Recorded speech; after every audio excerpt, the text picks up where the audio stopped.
The rifle felt wrong in Captain Rachel Cross's hands. Heavy, cold, oily. Her hands were designed for filling out logistics forms, not pulling triggers. But now she stood alone on Firebase Gamma's defensive wall, 50 enemy fighters approaching 600 meters out, holding a dead sniper's M110 rifle. 20 minutes ago, she'd been checking supply manifests. Now she was looking through a telescopic scope at enemy forces moving in coordinated assault formations. A bullet passed over her head, spraying concrete fragments from the wall. Rachel ducked back, her back against reinforced sandbags, heart hammering so hard she couldn't breathe. "I can't do this," she whispered. "I don't have the training." But the Firebase commander was dead. The team leader was dead. The sniper was dead. 31 soldiers were wounded. 12 could still fight.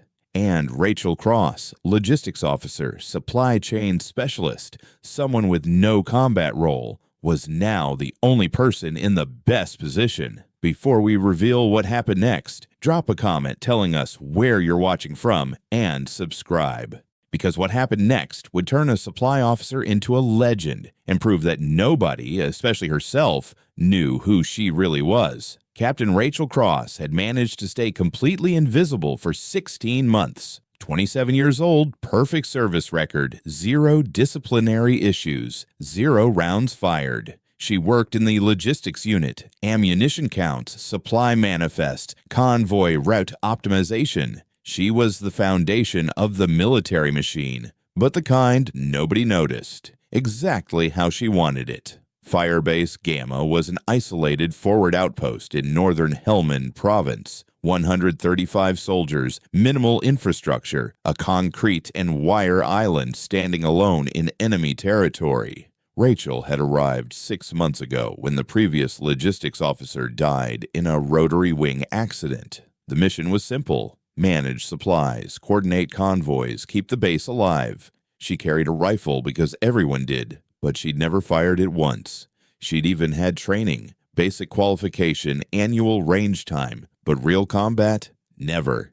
She was the person who processed documents, who supported those who fought, but never participated. The attack came on a Tuesday morning at 6:45. Rachel was in her inventory office, actually half a container, reviewing ammunition reports. When the mortar fire started, the coffee in her cup trembled. The first explosion hit 30 meters outside the perimeter wall. The second closer. The third directly hit the command tent. Then the RPG started, and small arms fire, and chaos. Rachel ran outside, keeping her head down, moving through clouds of post-blast smoke and dust. She could see soldiers responding to contacts, grabbing weapons and taking positions, training kicking in as the Firebase's defense tried to organize against the sudden assault. But this attack was different. Organized, coordinated, fire patterns targeting the Firebase's weak points, the power generator, water tank, main gate.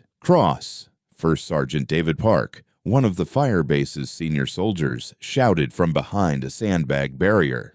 "Command post is hit. Major Hendricks is dead. We need an officer." Rachel ran to him, staying low, as rounds impacted concrete around her. Park's face was covered in soot and blood.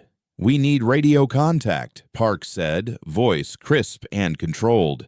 "Air support, QRF, everything. Equipment in the command tent is down. Backup station is in your office." "On it." Rachel turned, running back to her office.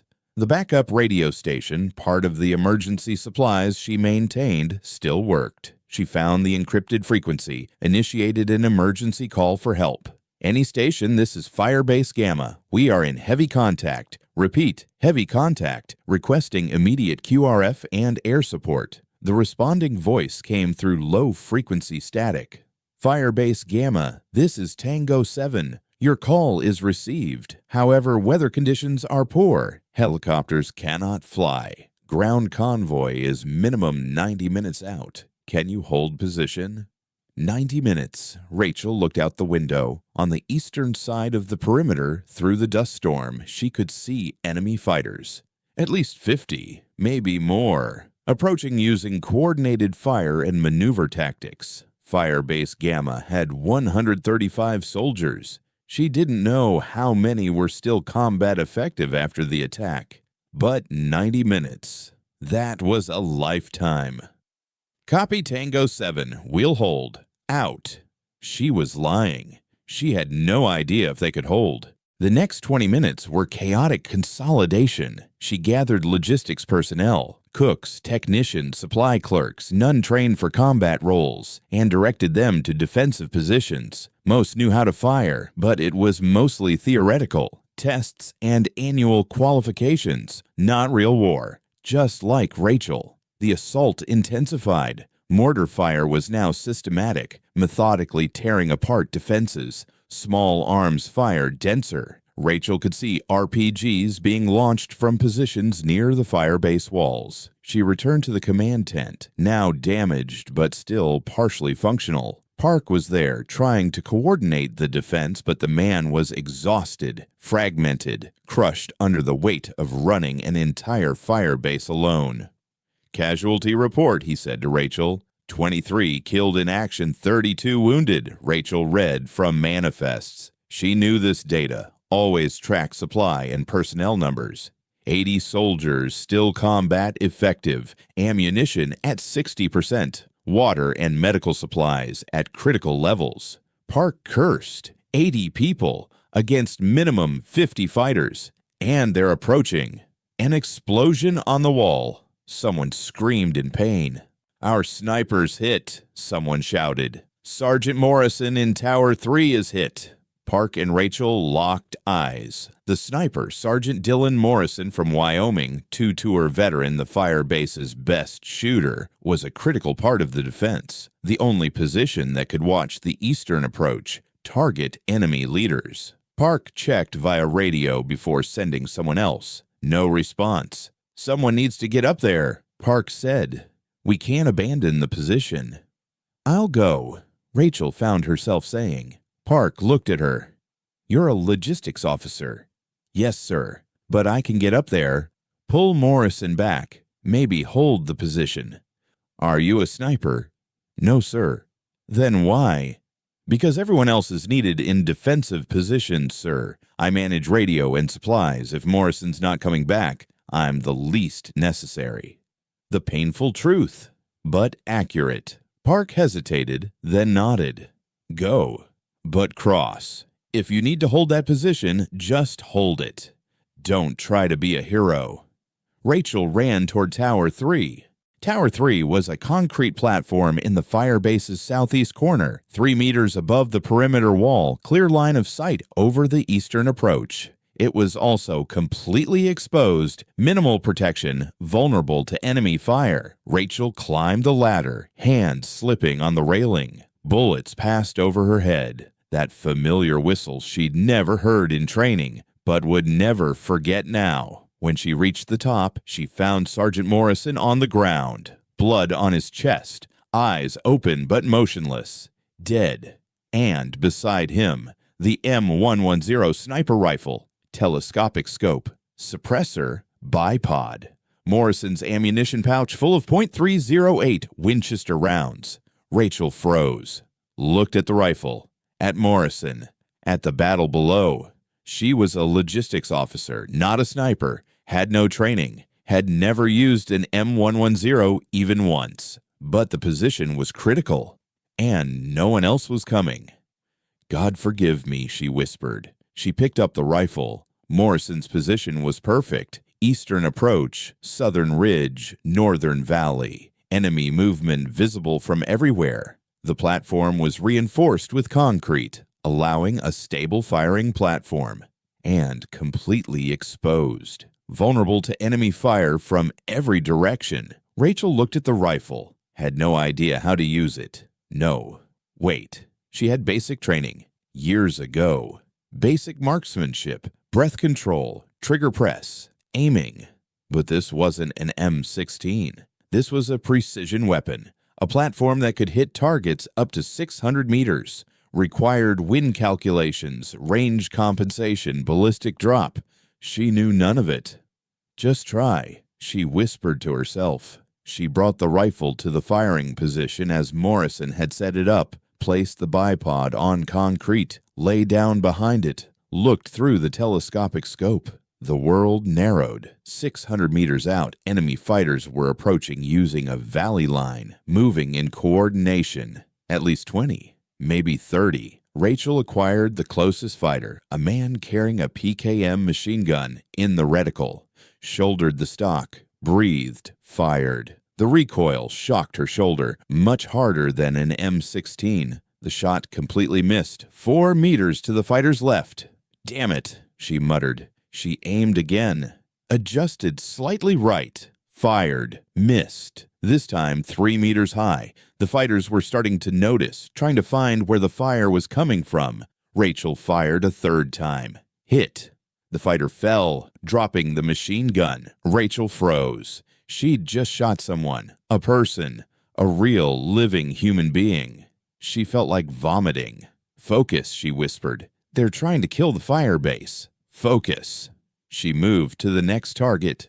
The next 20 minutes were the longest 20 minutes of Rachel Cross's life. Every shot was an experiment, every miss a lesson, every hit a miracle. First 5 shots, 3 misses, 2 hits. Next 5 shots, 2 misses, 3 hits. She was learning, fast, how wind dragged bullets, how range created drop effect, how to adjust the reticle, but most importantly, how not to feel. Every shot was learning to shut off emotions, stop thinking about who the men were, stop thinking they had families. Just think she was solving a problem, eliminating a threat, just like in logistics. Numbers, data, solving problems. By her 15th shot, she'd dropped 8 enemy fighters. That's when someone noticed. "There's a shooter in Tower 3, someone shouted from the Firebase's defensive line. "Who's up there?" Rachel didn't answer, just kept firing. 16th shot. Hit. A fighter carrying an RPG. Fell. 19th shot. Hit. Someone who looked like a squad leader, coordinating with hand signals. Fell. The enemy assault began to falter. Fighters were paying attention, trying to figure out where bullets were coming from, why their comrades were dropping inexplicably. Rachel could see through her scope that enemy tactics were changing, more cautious, slower, less aggressive, until they found her. Suddenly, Tower 3's position took heavy fire. Bullets impacted concrete, sending fragments flying. Rachel pushed her head down, breathing hard. "They found me," she whispered, but she waited. Fire decreased. She rose again, aimed, 20th shot, hit, 21st shot, miss, 22nd shot, hit. A voice over the radio. Tower 3, who's firing? Identify." Rachel grabbed the radio, speaking for the first time. "This is Captain Cross, holding position." Silence. Then First Sergeant Park's voice, bewildered. "Cross, you're not a sniper." "No, sir, but Morrison's dead, and I couldn't abandon the position." Another silence. Then, "How many enemy have you dropped?" Rachel looked at enemy lines. Hadn't counted. Calculated backward. 19, sir. Maybe more." 19? Park's voice was incredulous. "You never had training." "I'm learning, sir." The next 20 minutes, the enemy's will broke. Rachel kept firing. Found targets. Dropped targets. Learned. Adapted. The telescopic scope, so foreign at first, now became second nature. The markings on the reticle, meaningless at the start, now became tools for range and wind compensation. 35th shot. Hit. Enemy mortar crew. 40th shot. Hit. Another fighter. The Firebase defense was stabilizing. Rachel's fire had disrupted the enemy assault's rhythm, eliminated leadership, broken morale. Fighters began retreating, first slowly, then faster, dragging wounded, abandoning weapons. Knowing the battle was lost, Rachel aimed at her last target, a fighter running toward the valley line beyond, seeking safety. Fired. Miss. The fighter disappeared. Rachel lowered the weapon, hands shaking, shoulder aching, eyes strained from hours looking through the telescopic scope. But the battle was over. Firebase Gamma had survived. The QRF arrived 35 minutes later, heavily armed helicopters and ground convoy ready to rescue a firebase. But they found nothing to rescue, just wounded, damage, and a firebase that had defended itself against impossible odds. When Rachel climbed down from Tower 3, her legs were so weak she almost fell. She dropped the rifle, Morrison's rifle, and leaned against the wall, breathing hard. First Sergeant Park found her. Cross. Rachel straightened, tried to show attention, couldn't. Too exhausted. "You're okay," Park said. Not a question, an observation. "Yes, sir." Park looked at the position in Tower 3, at Morrison's body, at the spent casings, at the evidence. "How many did you drop?" 19 confirmed, sir. Maybe more. Some shots were uncertain." Park slowly shook his head. 19 enemy, without any sniper training. First time using an M110. "I used Morrison's setup, sir. The rifle was already zeroed. I just learned aiming and firing." "Just learned aiming and firing." Park's voice was flat. "Cross what you did. It's impossible." 19 confirmed kills. With an M110, no training, in combat conditions. I've never seen anything like this. Rachel didn't know what to say. She couldn't believe it herself. "I'm sorry we lost Morrison, sir." "Everyone's sorry, but you did his job. You honored his death. You defended the position. You saved the firebase." Rachel nodded, too exhausted to speak. "Go clean up," Park said. "You'll need to write a report." "And Cross, thank you." The investigation lasted 3 days. Intelligence officers interviewed survivors, examined enemy bodies, 19 total, all from .308 Winchester bullet wounds, tried to reconstruct Rachel's shooting. "Some of these shots," Intelligence Officer Major Sarah Vega said in a private interview with Rachel, "exceed 600-meter range. These are the kinds of ranges trained snipers work at." "You're a logistics officer." "Yes, ma'am." "Did you ever receive sniper training?" "No, ma'am." "Ever use an M110? "Not until that day, ma'am." "Then how?" Vega stopped helpless. "Captain Cross, 19 confirmed kills in less than 40 minutes, with no training. This doesn't make sense." "I used Morrison's setup, ma'am. The rifle was zeroed. Range markings were clear. I just adapted." "You adapted?" Vega's voice was flat. "In 40 minutes? "I had no choice, ma'am. The position was critical." Vega looked at her for a long time, then looked at the file. "Your personnel file shows a logistics career, supply chain, inventory management, no combat role, no sniper training, no competitive shooting background, nothing." Rachel waited quietly. "But here," Vega continued, "after this battle, there are 19 confirmed kills. 19. Trained snipers drop 3 or 4 in a tour and are considered successful. You dropped 19. "I was lucky, ma'am." "Not luck." Vega closed the file. "Skill, natural talent. And there's something I need to understand, Captain Cross. Who are you really?" Rachel looked at her, and for a moment she considered telling the truth. But the truth was complicated. The truth was, "I'm a logistics officer, ma'am. I manage supplies for Firebase Gamma. That's my job." "And what you did in Tower 3?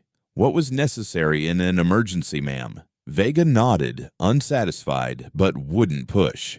"I'm putting you in for a commendation. Bronze Star for valor in combat. Any objections?" "No, ma'am." But there were objections, because Rachel Cross didn't want a commendation. Didn't want attention, didn't want questions. She'd managed to stay invisible for 16 months. Now everything was at risk. The truth was, Rachel Cross wasn't just a logistics officer. 5 years ago, she'd served an FBI hostage rescue team. 10 years. The government denies women snipers existed in HRT, but Rachel was there. Hundreds of classified missions. Then Ankara happened. U.S. Embassy hostage situation. 12 hostages, 7 attackers. Rachel was the shooter. The shot, 500 meters moving target, risk of hitting the hostage, was judged impossible. She fired, hit the terrorist. But the hostage died from bullet fragmentation. The investigation cleared her, but Rachel quit, changed her name, joined the Army as logistics, not to hide, to heal. It worked for 16 months, until Firebase Gamma forced her back. Rachel told no one, not Park, not Vega, not in her report, but at the Bronze Star ceremony. Someone knew. David Chen, her former HRT commander, standing in the back. After the ceremony, he approached. "Agent Morrison," he said quietly, using her old name. Rachel's heart stopped. "What you did in Tower 3, Chen continued, "proves you can't run from who you are. Ankara was tragedy, but Firebase Gamma, you saved lives. That matters." He handed her a card. "FBI contact number. When you're ready, call me. HRT wants you back." Then he left. Rachel stayed at Firebase Gamma 6 more months, managed supplies, tried to be invisible, but soldiers saw her differently now, respected her, made space for her. She completed her tour, returned home, put Chen's card in a drawer. 9 months later, watching a hostage situation on TV, she thought, "I can make that shot." She called Chen. "Are you ready?" he asked. "I don't know," Rachel said, "but maybe I just have to try." 6 months later, she returned to FBI HRT as Rachel Cross, someone who accepted both her past and her future. Ankara still hurt, always would, but Firebase Gamma taught her. Sometimes impossible choices are worth making. Rachel Cross wasn't hiding anymore. She was ready. Thanks for watching. Subscribe for more stories of women who face impossible choices and never give up.